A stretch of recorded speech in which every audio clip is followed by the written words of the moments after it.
Welcome to the AutoSportRadio.com 2021 show. I'm your host, Don Kay. We are coming to you from the Grand King Race Shop, home of the Top Gun Racing. We're located at 8155 Crawfordsville Road. If you get a chance, you need to stop by. This is a working museum. You'll enjoy it. Today's show is presented by Honda and Honda HPD, the Indianapolis Motor Speedway, the NTT IndyCar Series, SVRA, McGilvery's Pub and Eatery and Speedway, which incidentally now is non-smoking, and VP Insurance. One of the things that everybody looks forward to is going to see their dentist. Well, I can recommend somebody that you will look forward to going. That's the Indy Dental Group. Indy 500 veteran Dr. Jack Miller and his wife, Dr. Liz Lewis, have a spectacular practice. You need to get your teeth checked, need a little dental work or inspection. I highly recommend you call and make an appointment. The number is 317-846-6125. My honey pie Sharon goes there and she loves it. And actually, strange enough, she looks forward to going and seeing them again. If you think you need a roof inspection, you may need your roof replaced, I highly recommend you call Ted Howlett. He's can take care of getting you a checkup and an estimate if need be. So give him a call. His number is 317-500-3370. Your computer is limping a little bit. You need some help. Our computer ace has got a shop now. It's located at 549 Fleming Street. It's just east of Lyndhurst on West Washington Street. He's on the northeast corner behind the dental office. The dental office on the corner, he's right behind it. So if you need some help, give him a call, tell him your problem. If you can't get there, he'll come to you. The number is 317-938-7711. Is it time to get insurance for your home, your car, your commercial property, or life insurance? VP Insurance can help you. Mike Pardee and his staff will take care of you. You get better coverage, you'll find, for less money. Give them a call, tell them what you need. They'll help you. The number is 317-248-0070. You want to find out why guys and gals love driving Indy cars? Well, why don't you take a ride in the Indy Racing Experience two-seater? Give them a call, make a reservation, find out, or go online for that matter. Go to IndyRacingExperience.com, see where they will be and when. And if you can make it happen, go down there and sign up for a ride. You can do that by going online, and in the promo box, put DK1, you get a 50% discount. Or you can call Shonda at the office. The number is 317-243-7171. You ever thought about having a vintage car, or maybe you've got one and need it restored? Grand King Shops can help you. So give them a call, tell them what you got or what you're looking for. They'll help you out. The number is 317-820-3595. And if you want to take a tour of the shop at the same number and set something up, take the tour. You'll love it, I guarantee it. Today I have a guest that I've had several times. He's a good friend of mine, and he is in town for a rather sad situation, actually, but he's here and I thought he'd take advantage of it. He is a name that everybody around central Indiana and with IndyCar knows, and it's Rodger Ward. And Rodger, thanks for being here. I'm sorry you have to be in town for what you're here, but since you're here, I grab you. Well, thank you, Don. There's nothing more fun for me than to be here with you and in an environment like this. Bill and Stephanie Throckmorton are so generous to have us out here. We just can't. I say I'm too blessed to be stressed, and you're part of that, and this show is a part of that as well. You know, you and I have talked many times over the years, and truly, you know, a lot of guys, sons of famous people, say, God, the expectations, the pressure. Do you feel that, being Rodger Ward's son, two-time 500 winner, one of the greatest drivers all time, and drivers that raced against him, even today will tell you, he was tough, but he was clean and fair. Well, I never felt that pressure. I guess you could say no sense, no feeling. There was a time when a fellow from Florida wanted to get a stock car team for me and Gary Bettenhausen. I truthfully didn't recognize what a great opportunity that really was. I didn't pursue it. I was too busy, as I've told you many times, chasing girls and being self-centered and being into my own life. and as a consequence, I never really felt the pressure. But I must say that my life in general across the board has been different in a very positive way because of my dad's success in IndyCar racing and mostly at the Indianapolis Motor Speedway. We all know that that is the crown jewel of auto racing all around the world. There's nothing that compares to it. Truth be told, your dad could have been the first 3 and possibly the 4-time winner. He had an opportunity to win, and he had tire problems, and his good friend, as he said on the program one night, if he was any kind of a gentleman, he'd let me pass him because I was faster and he knew it. Oh, yeah. Well, of course, you're talking about Jim Rathman. Right. We did have him beat. You know, when you go to big races like Daytona, in certain Formula One races, and here at this racetrack, it is, as we've seen so many times, it's the guy that makes the fewest mistakes. And the times that we did not win this race, when we were in contention to win, was because of either a mistake in the pits or a short circuit between the seat and steering wheel. But I mean, we should have won in the 60 race with Rath. My dad killed the engine in the pits, you know. I mean, and we spent over a minute in there. Rathman, Jolly's going right along, caught him back up.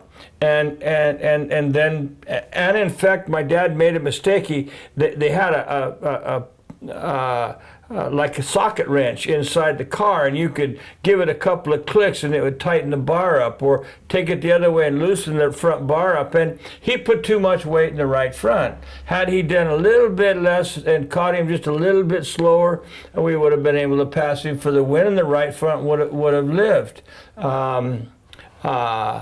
The 64 race, you know, we had a lever that said rich and lean, and they had the board up there, lean, and on the dashboard, AJ had written in chalk, lean up. Well, my dad didn't know if this was up or that was up, and so we had 5 pit stops and finished second to Foyt. You know, it just goes. When Foyt and Saxey were battling for the lead, we could keep up to them, but we couldn't pass them. And so my dad says, well, I'll just take a safe third rather than trying to hound those guys. Well, had we known, if there'd have been radios in the car in those days, and they would have said, Foyt has to stop, and Saxey's running out of fuel, we would have stayed up to him. That would have been another win.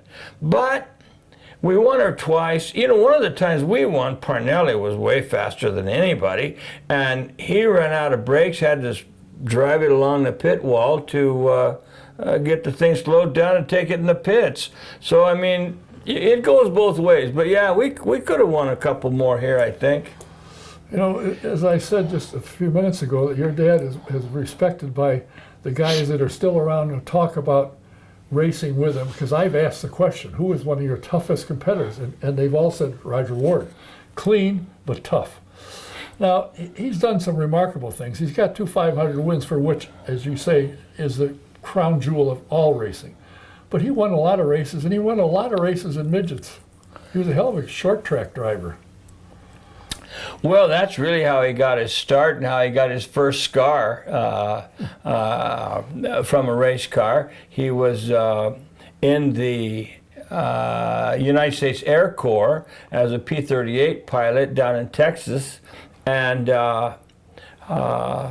there were some guys that had owned a garage and a gas station type of thing, and they had a couple of race cars, and he went down there while he was still a lieutenant, an officer and a gentleman in the Air Corps, anyway, which was against the rules in the Air Corps. Anyway, while he was still in the Air Force, he went to these guys and said he'd work on the car if they let him drive it, and he did. In the very first race, he somehow slipped up and ended up hitting his chin on the windshield and had a big gash in it. The colonel said, "What happened, Rod?" You know, I don't know. But anyway, yeah, that's where he got his start. I think you're sneaking around to the Lime Rock story, huh? Well, we'll get there in a minute, but there's something else that I think a lot of people don't realize. I've known this, and I've never said it. I keep forgetting about it. But if you're anywhere near here or follow short track, or at one time the Busch races, you know who and where IRP is. Mm-hmm. Who designed that along with the oval and the road course? Who was involved in the design? I want to go back to the midgets, but my dad designed the road course and the 5/8. That was his design. Of course, the 5/8 was originally dirt, Right. and it was a hell of a racetrack. And I still, to this day, don't think there's a better short racetrack for midgets than and then some of the shows that they put on IRP. You'll remember they had Thursday Night Thunder there forever, and those races were fabulous, and the race cars were good and competitive. I think USAC let those race cars get too expensive, so I mean, nowadays you show up with a semi and 4 race cars in there, and those, and in those days guys would show up with a race car on an open trailer. Oh, yeah. But the racing was fabulous, and the guys that did it were great, and that road course. I've been around that road course with my dad in the 1962 pace car, that Avanti. And I've been around it with Peter Gregg in an under 2-liter Porsche 911. It was fun. But yeah, that's one heck of a racetrack. It's really cool. And But let's go back to those midgets. okay. In the late 40s and early 50s, they called it the midget heyday. They had races, sometimes 8 races a week, which means that you would be in Corona, California, racing on Saturday night. You'd go to Long Beach, California on Sunday afternoon, and Pasadena to the Rose Bowl and race on Sunday night. We raced a board track in the Rose Bowl. We raced board tracks in the Los Angeles Coliseum, built for the Olympics. And like I said, and there was racing in every little town. Everybody had a quarter-mile dirt racetrack. They sometimes used the fairgrounds. We raced on the 1-mile dirt racetrack at Del Mar, which is a very famous thoroughbred racetrack. That's where Rex Mays got killed. So racing was really popular and going crazy in the days where my dad did it. If that same atmosphere prevailed today, I think our racetrack, all the way up into the highest ranks of our racing, would be a lot more successful, a lot more popular. Did he ever race at the Soldier Field in Chicago? Oh, when absolutely. when Andy Granatelli was promoting? They tell me that Granatelli would, if you'd flip, he'd throw a little extra money in your purse. Yeah, I think Andy Granatelli might have been the inventor of the NASCAR yellow. He was a character, Andy. I got to know him later on in the mid and early 70s.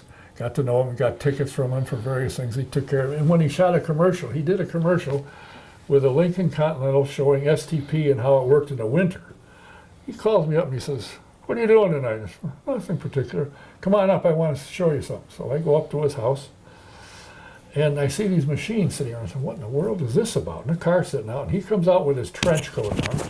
They turn the machines on. It's unbaked cornflakes. They shoot up in the air to make it look like it's snowing. Oh, He did geez. the commercial saying, "See, in the winter, STP," and he held his screwdriver and it'd slide out of his hand. It still works. Granatelli, man, what a promoter. When the guy comes out in a Granatelli suit with an STP pants, jacket, and everything. I will tell you that they had the best refrigerator in all of the garage area. I mean, his chicken was delicious. He had 3 or 4 different kinds of ice cream bars in the freezer.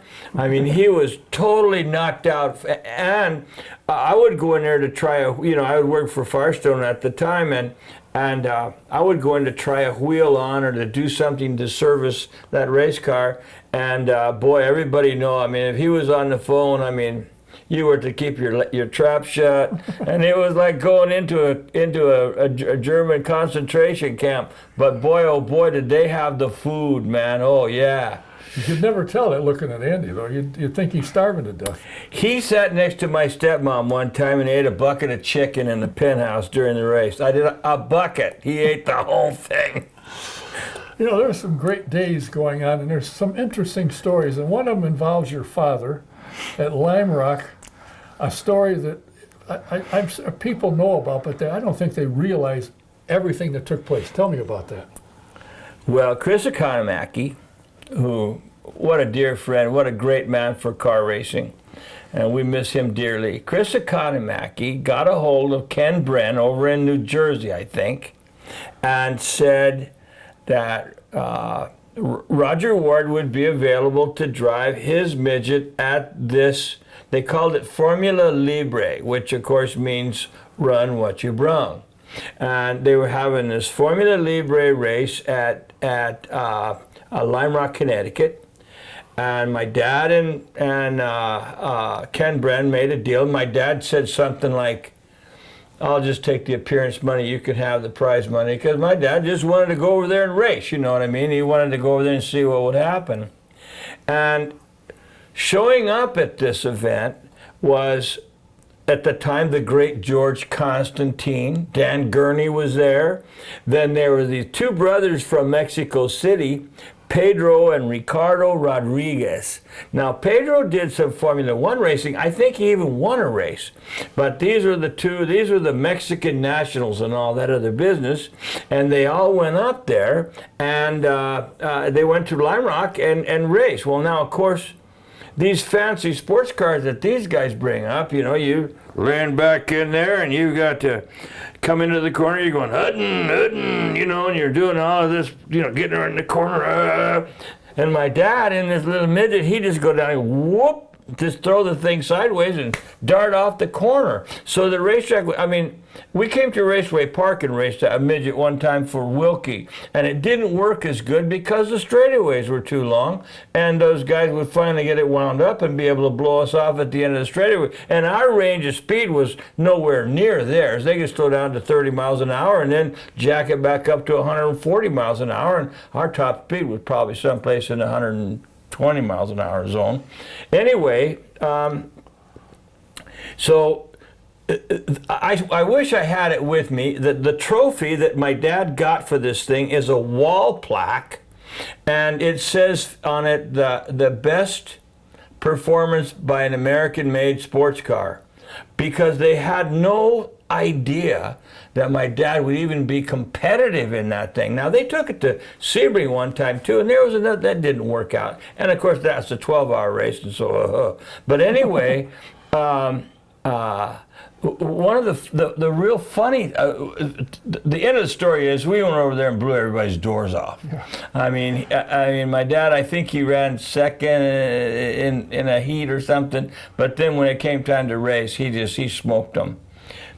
The funny part of this story is here's Pedro and Ricardo Rodriguez, world famous Formula One guys. They're from all over, and they're down in Mexico City, and they make themselves a trophy. They build and supposedly donate the trophy for this race. And it's this great big thing, man, with a big silver. I think it was silver. You know, I mean, it was. One like you see in the museum at the Speedway, not some clunky little throw-together trophy. It's really fancy. And they bring this thing to the racetrack, and when my dad won the race, they packed it back up and took it back to Mexico with them. I couldn't believe it. You know, I mean, we're here. Well, anyway, I never heard of anybody do anything like that before, and I don't know if our listeners or viewers will think that's funny, but to take that trophy back to me, that is, you know, I mean, like, where would you put a trophy that you gave yourself? You know what I mean? I gave my wife a trophy one time that says best wife in the world. You know, she kept it around for a while, but you know how that goes. Yeah, well, I hadn't thought about doing that, but. Well, I couldn't think of what to get her for our anniversary, so a trophy sounded like a pretty good idea. Well, she deserved a trophy for being so kind to me for so long, that's for sure. Now, you have spent a better part of your life involved in racing in one. You worked, as you said, for Firestone. You worked around the series for a long time. Then when you decided it was time to find something else that you were brilliant at, you got into selling parts and pieces for computers. And I can, I was out in your office a number of times, and you'd be on the phone. Yeah, you need how many? You dial. How many have you got? I'll take them. Yeah, a nickel. Are you sure that's the best? Yeah. And you get on the phone and say, I found them. They're a quarter. And you did super well. How did you get into the computer parts business? I know you're a genius with a computer. I mean, any trouble I have, I always call you. And they say, oh, well, you just do. That is what you call being full of crap, man. I don't have any idea how the computers do what they do at all. What happened was I was working in a tire store for my dad, and I'm not a particularly good businessman, and this was hard work, and I met a guy at the time coming out to the Ontario Motor Speedway. I met a guy at the time that went to all the races, and he and I had a lot in common. We became good friends, and he was the president of a couple of printed circuit board companies. And this guy told me that I could make $25,000 and have an expense account in the car. And of course, this was 1970, and I said, $25,000. I thought I'd have every toy I ever wanted, money in the bank. And so I sold for him for a while, and another guy thought I was a good salesman, invited me into the excess and obsolete inventory business. And what we did is we took consignments. I didn't go buy anything because I wouldn't have known what to buy. But I took your excess and obsolete inventory, and I sold it. And I was working for Bonnie and Clyde at the time, the two biggest crooks. It's okay. These guys took advantage of my customers and took advantage of me, and I was not happy. So I opened one of my own called Creative Investment Recovery. We took the creative approach to recovering your investment in unneeded inventory. And it took off like a rocket, man. I ended up making a lot of money doing that, and then I moved that to Indiana and called it Forward, which I pronounced Ward Electronics, and opened that company, and it survived here for 15, 20 years, something like that. And it was electronics was very, very good to me. And if you ever had to build a computer, you'd know about as much as I do, or less. 85% of being smart is knowing what you're dumb at, and I am totally dumb at anything electronics, that's for sure. But name a little part and piece, that you know. Exactly. You know what? Take a pen, you know what I mean? If you got 100,000 pens, you know what to do with them. Make a pen, how to get the ink in the cart. Nah, I couldn't do it. Wouldn't be me. What does racing mean to you today? I mean, you're kind of stepped away from, but yet you do go to various events around the country, primarily with IndyCar. But what does racing mean to you today? How do you see it? All the racing that I go to is IndyCar. I haven't been to any other kind of a car race in a long, long time. Every now and then I used to go out to the flat track motorcycles, but I like IndyCar racing. And while I first felt a sense of betrayal, if you will, when the Holman George family sold this racetrack, how stupid could you be? They sold it to the one guy who really whose blood is black and white. He's a racer top to bottom, Rodger Penske, and a brilliant one.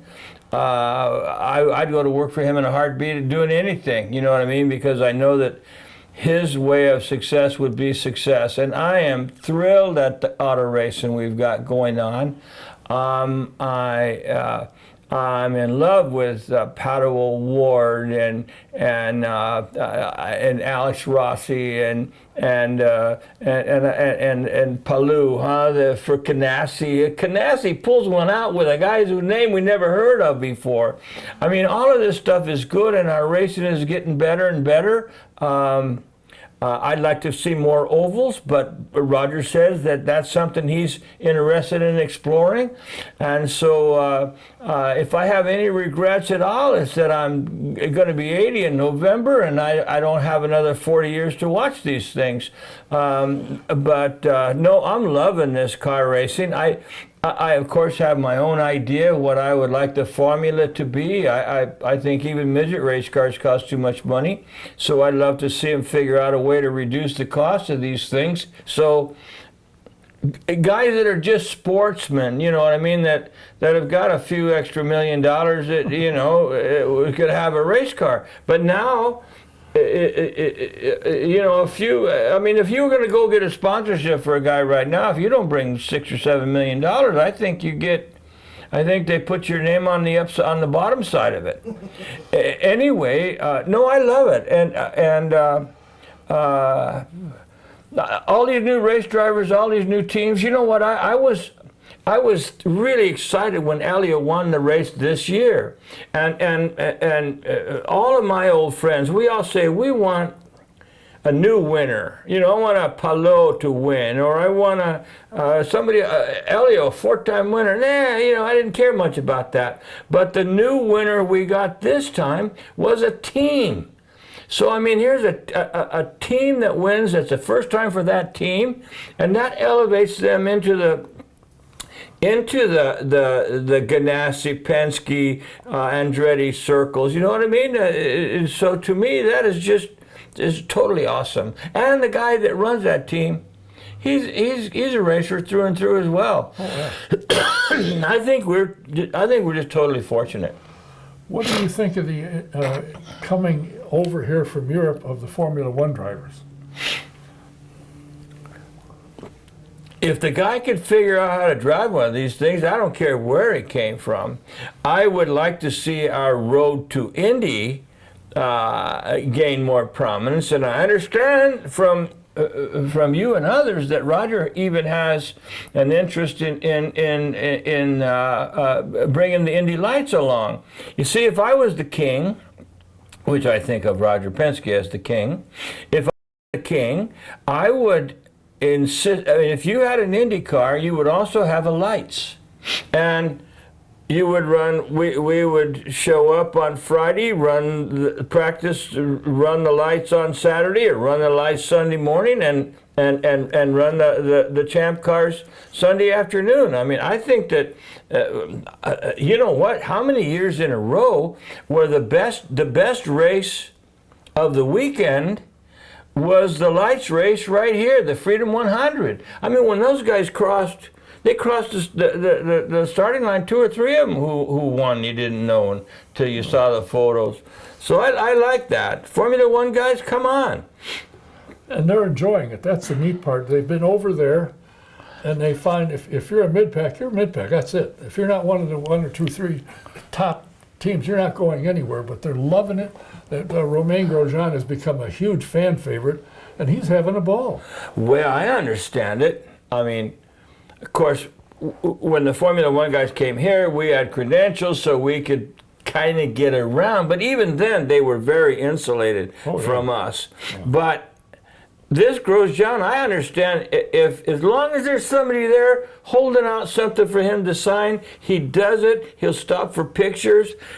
I mean, Formula One's really missing a boat by not making their race cars. You know, you get a look at these race cars up close, you can see the fabulous, not just the machining and the building of the pieces, but the fact that they're plated and hand fitted and everything. You know, I mean, you get up close to these race cars, you can see how truly intricate and how wonderfully designed they really are. And to be able to shake a guy's hand, I mean, you know, as we look around the pictures in here, you know, there's a bunch of guys that were all very kind to us. Old Sneeve, he'd go to your room and have a drink with you. You know, John, I mean, you just look around, and I mean, all of these, John Martin, I was thinking, heck, I remember when he came and ran that little tube race car and made the show. You know, that kind of stuff just goes on and on. Well, they're coming over, and I understand there's 1 or 2 more that may be here next year. Marcus Ericsson and you know, Felix, and the guys that are coming are becoming acclimated. They're loving it. The fans are enjoying it, and it's getting exposure for IndyCar in Europe now. So it's becoming a big deal. You know, it's a lot different than when you and I started, for sure. I mean, now guys come to the track, and they're muscular. They work out. If you ever go up to PitFit, the last time I was up there a while back, but they have records for sit-ups and all this kind of nonsense. You know who's number one in almost every one of them? Scott Dixon. Oh, I'm not surprised. Yeah, I'm not surprised. But all these guys are in a workout. Do you remember when in the garage area, the old garage area, there was a race car seat, a frame, a steering wheel, and a shock absorber on the front of it, and that was Bobby Unser's. Yeah. That was Bobby Unser's toy. And I mean, it was very much jury rigged. I mean, there wasn't anything technological except there was a seat, a steering wheel, and that shock absorber, and he would go out there and turn it 100 times or something like that. And believe me, that was a challenge. Nowadays these kids, they got their heads in this little thing like this so the head can't go off. But you and I remember when a guy drilled a hole in the side of his helmet and put a little knob in there and had a bungee. Bettenhausen, Gary used to have a bungee cord underneath his arm and a hook up on a hook on the bungee cord to keep his head from going like this. That that kind of stuff is crazy. Well, they certainly made improvements in the car. I know a lot of people complained about the halo and the windscreen and all stuff, but a couple of times they've come into effect. They say, good idea, because they've saved some drivers. It's a different looking car, but it's a serviceable car. And it's the drivers. I have yet to talk to one that says, when I strap in, I'm scared to death. I said, no, the cars are good. They're designed to come apart, so they absorb the concussion rather than the driver, and that's what they do. I think our race cars are so good looking. If you want to go, you go up between 3 and 4 and watch, because they're kind of a little, where you're sitting there in this, I guess that's the north end snake pit, but when you sit there and you see those cars going more or less at eye level, they have the neatest profile. I love those race cars, man. I'm really thankful. I would like to, I would like to go to, if I was king, we would have maximum 10-inch wheels instead of those 14-inch wheels. Why?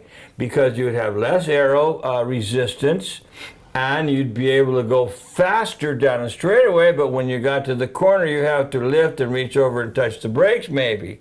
Heck, they run like 300-degree, 400-degree brake fluid here. You know what I mean? Where on the road courses, you got to run 1,200-degree brake fluid because you don't use the brakes.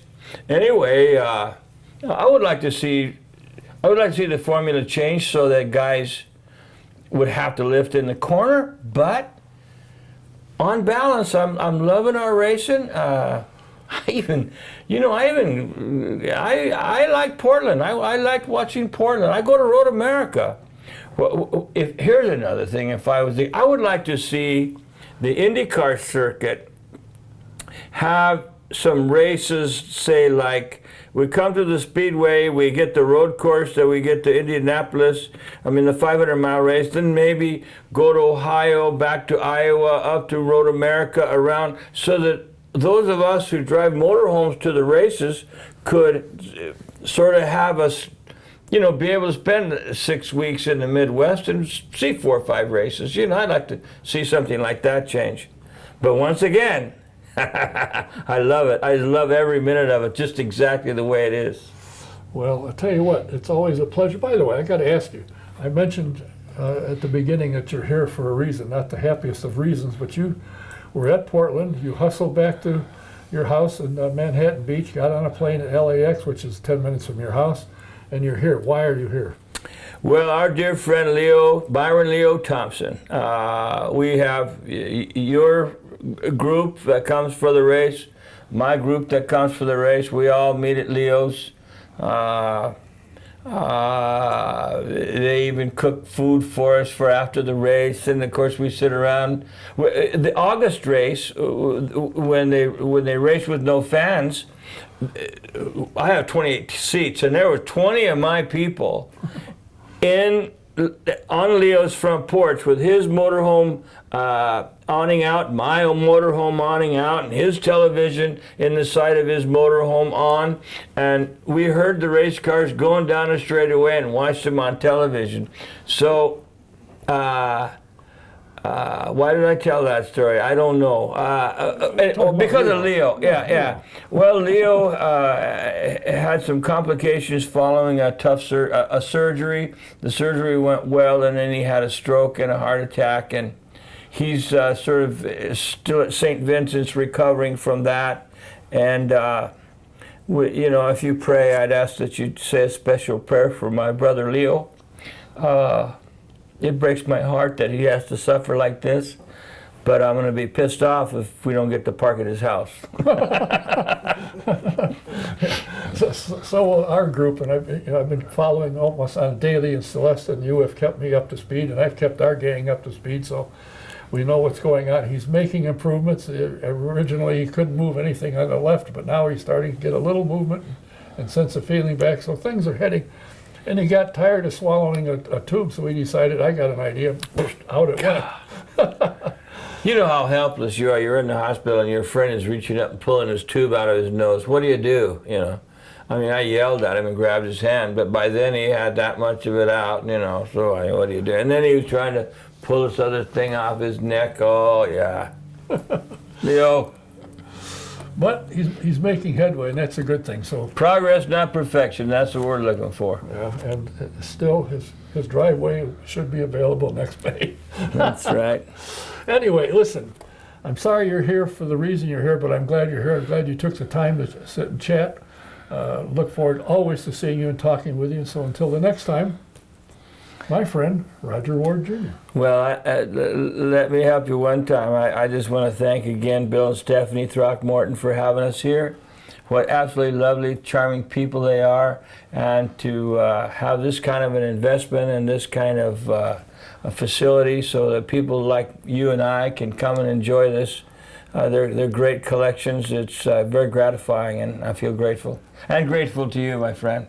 Were you ever here when Grant was building cars? Oh, hell yes. Does this place look anything like it did when he had it? Oh, hell no.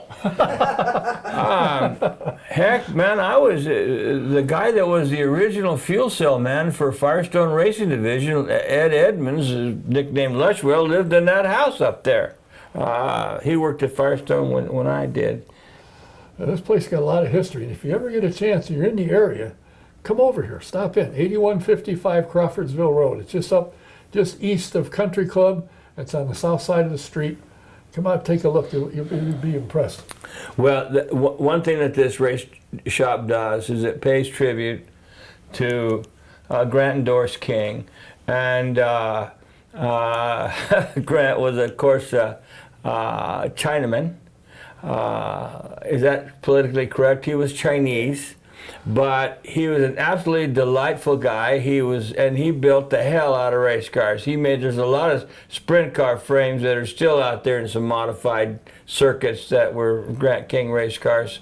And he was one of a kind, and he and his family had a great impact on car racing. And so have you. I thank you for your time. Look forward to seeing you the next time we're talking to you. So we talk from time to time, and I get chewed out about something I did wrong. It's always fun. Okay. God bless you, man. Thank you, everyone. Rodger Ward.